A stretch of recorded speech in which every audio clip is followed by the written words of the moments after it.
What's up guys, and welcome to part 2 of this video. It's a beautiful day out right now and I'm gonna walk to the beach actually barefoot because I left my flip-flops back in Florida when me and Garrett went to visit Jack, and I just haven't gotten around to buying new flip-flops. I'm fired up right now. I just dropped off that order with Santa Cruz Sports Nutrition along with a smaller order that I did with Santa Cruz Strength. It's another fitness gym in Santa Cruz, and although I've been doing plenty of bigger deals lately, I do like to do the small ones still, just because I can charge more per unit, and that way I'm getting paid more for less time, you know, working, and it just covers the overall cost of materials a little better. So we are going to start our walk, and I am going to show you guys my new motorcycle, and thank God my landlord lets me keep it here. Super stoked. This is a Supermoto.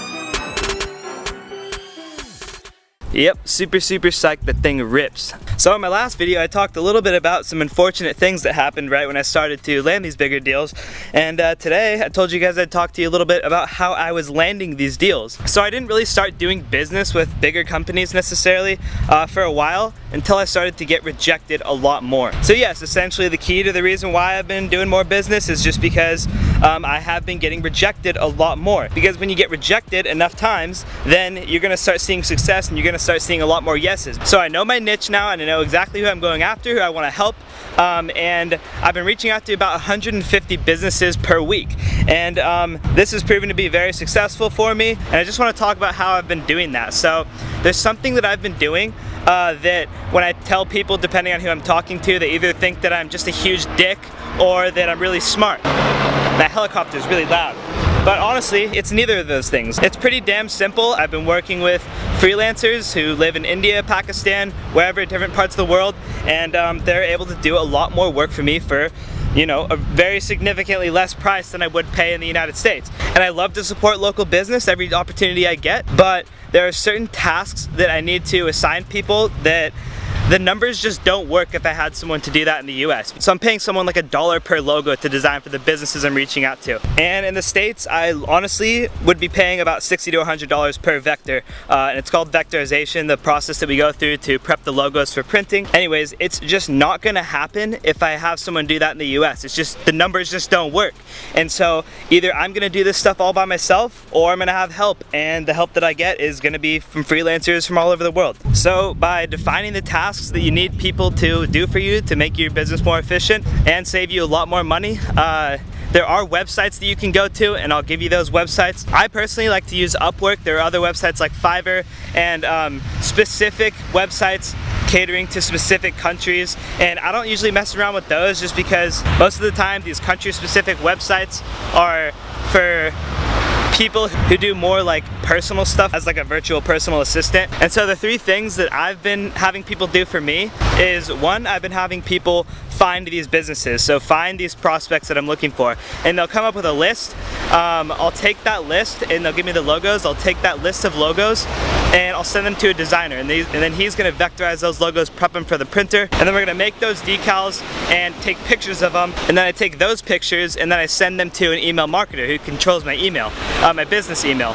So I give the pictures to the email marketer along with a script that I send her, and she uses that script and alters it a little bit to appeal specifically to each specific business. So we just try to personalize these emails like as much as possible because we really care about what people are doing. And I am reaching out to mainly fitness brands, which is awesome because I'm super into fitness and I really care about what these people are doing. I guess I'm going to talk about how I hire these people. So at first, you know, I've always used these freelancers. I've always outsourced work, not just for Stickify, for other projects as well, Amazon merch, and then just other design projects that I've had. But first, let me explain. Okay, so what you do when you get on this website, Upwork, you can create a job. So you create an account, and then you create a job, and then you post the job. And then when you post the job, you're getting people from all over the world to apply to your job, and then you get to go through the list and see all the applications and select who you think is best. And at first I didn't really care about you know, who was better than who. I just kind of like accepted whoever applied, and that wasn't very smart. Now I run full-blown competitions on Upwork, and so I have screening questions, the questions that, you know, people need to answer in order to work with me. And so I make them answer these questions, and some of the questions are super specific to you know, the kind of materials that we're using, honestly, because sometimes it's really important.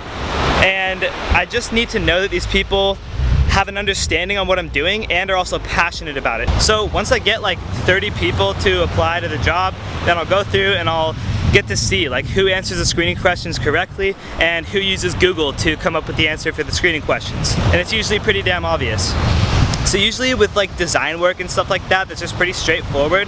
I'm not too picky when I hire people to do that stuff, but I am really picky when I'm hiring an email marketer, because these are the people that are making the impression on the business owners, and it's super, super important to me that they're constructing an email that people are going to want to look at and engage with, right? So I'm working with an email marketer right now who actually, it's the first email marketer that doesn't have any experience. And you might think, well, why the hell would you work with the email marketer that has no experience? Well, after I posted this job, I got a bunch of applications, and you know, I was asking, you know, are you interested in fitness? How often do you work out? All this stuff for the screening questions. And the most passionate answer that I got was from this person with no experience. She was just super enthusiastic about fitness, and that's why I decided to hire her. Because honestly, I don't care how good at email marketing you are, you know, how experienced you are, if you don't care about what I'm doing. So I like to work with people that are just all about what I'm doing and are super thrilled to work with me.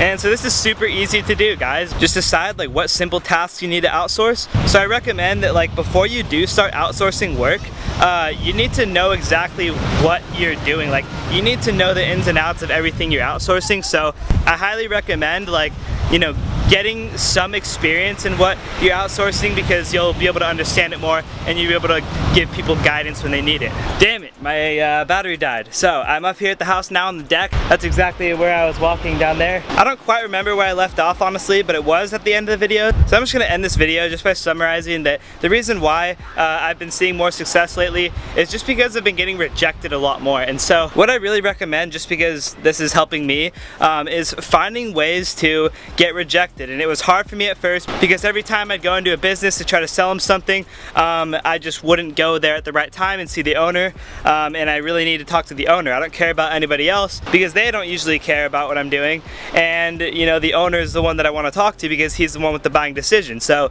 anybody else is kind of just wasting my time. But that's just something else. So yeah, start getting rejected, and you're not necessarily going to see results right away. I got rejected over and over and over and over again, but as I was getting rejected, I was learning more and more about the people that I was working with, and I also stopped trying to sell to a lot of different types of businesses just because I didn't see the success in it. And you know, you'll go after people and you'll think that they'd really benefit from what you're doing, but sometimes they just don't see it, and that's completely fine. It's not up to you to figure out why. If they don't want something, then move on, okay? And come to think of it, I'm gonna film another video on selling your way to your target market, okay? Because I don't believe in business plans. Honestly, like I've wasted so many hours writing business plans that just ended up going nowhere.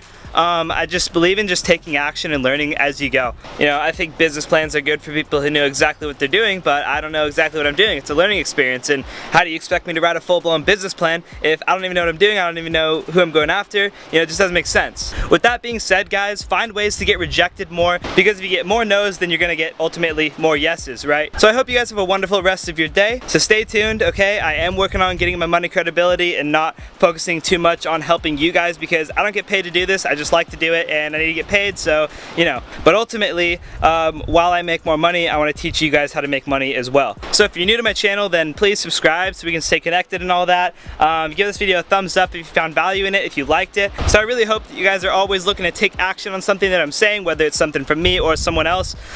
Just keep taking action and keep learning, and I hope to say that I've offered some value and help along your way, along your path to success. So again, my name is Cameron Lowe. For those of you who don't know me, I'm gonna get out of here. Peace out.